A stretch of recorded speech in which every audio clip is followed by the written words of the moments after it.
Hello Leo and welcome to your astrology forecast for February 2025.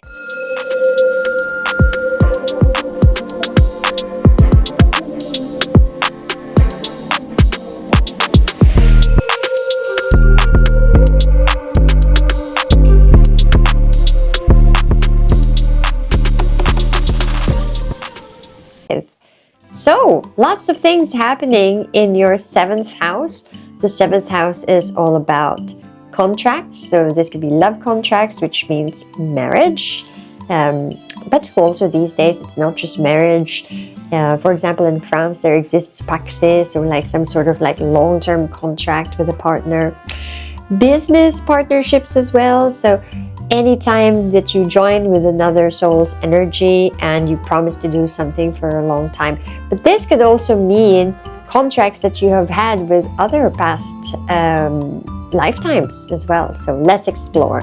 The first thing that you have is Venus retrograde in Pisces. And this happened already February the 1st. This is in your 8th house. So you're going to be rethinking, reassessing, reflecting, and reminiscing on things that have brought you enjoyment, pleasure in terms of the occult, psychology, hidden and deep things. Think about the depths of the mind and intuition as well. So gems, hidden treasures. So in the past, what have you enjoyed in and along those lines? But also, it's the time that you will be reassessing that aspect of your life. So thinking about secretly enjoying these things. So maybe if you've never delved into astrology before, well, hey, you found this channel, didn't you? So what else is happening? New moon in Aquarius in the 7th house. This happens February the 9th.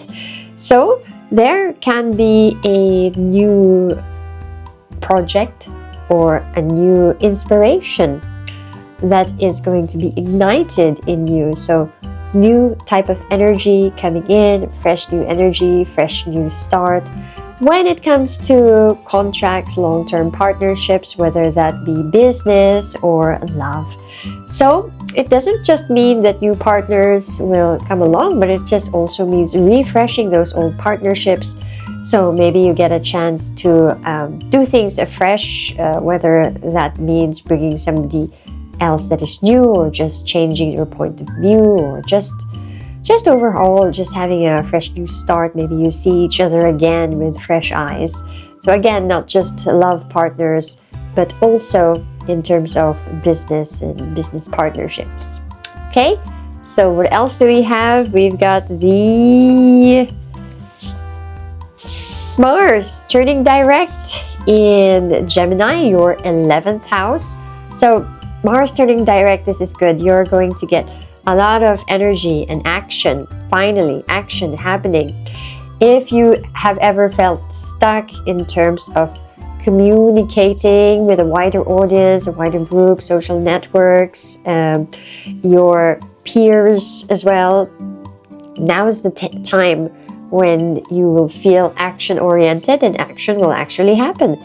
And this Mars action will remain until April the 3rd. So take advantage of February, March, and April when it comes to taking action, initiatives in terms of your friendships, ambitions as well.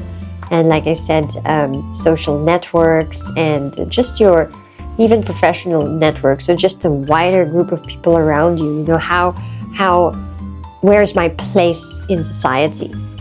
So Sun conjunct Saturn in Pisces, February the 18th.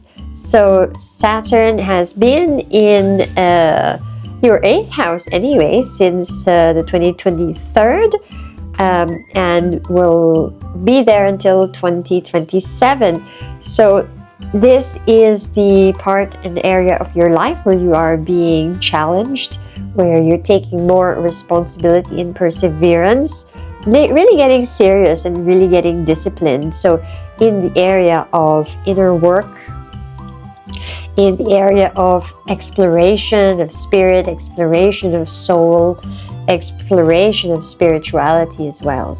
So the sun is going to shine a light into Saturn's work, and so things that have been kept hidden from you, maybe you have not been sure about your intentions or the way things are going in that aspect of life, in terms of psychology, and let's see, in terms of hidden matters, in terms of like where your transformation is going. So the sun really sheds a light and gives you some direction on that. So anything related to insurance, inheritance, and tax related matters, if you feel that there's been some sort of stuckness there, when the sun conjuncts Saturn, you're going to see where those points have been stuck and then possibly find a way through and over it. The full moon in Leo in your first house, February the 24th. So there's something concluding and culminating in your personality, in your persona. So some sort of like graduating, feeling fulfilledness, feeling completion, feeling a sense of maturity about certain situations, feeling a sense of maturity about your own just physical appearance. You know, what do I mean about that? Well, that translates into confidence, doesn't it? And it also translates into a confidence where you don't really feel like you care so much about what other people think, just because you've stepped into a new level of maturity. And the Mercury enters Pisces also in the 8th house, so that's also giving more intelligence and analysis and communication, again in the 8th house. So things that have been kept hidden, you're going to be able to express that now. And also you're going to get help from other individuals in terms via messages. So whether that's like YouTube or little connections with short courses, missives, messages, communication, being able to speak to someone, but also you in your mind being able to have the intelligence to make the analysis when it comes to all of the shadow work that you've been doing, psychology. And I'm not talking about self-help type of motivation, psychology, or creating great habits. It's more like the deep type of psychological work that includes like delving into trauma, delving into like how do I get all these fragmented parts of myself back together, and discovering the deep hidden parts of myself, which is all related to how you can experience yourself again as oneness and wholeness. So these are the things happening for you in February. I hope that you also read and watch the tarot readings that I have prepared for you for February. Please help out by liking and subscribing to the channel. Consider sponsoring us through Patreon. And if you would like to see more of the Chateau, please look at the description below. And I wish you much love. See you next time. Ciao, ciao.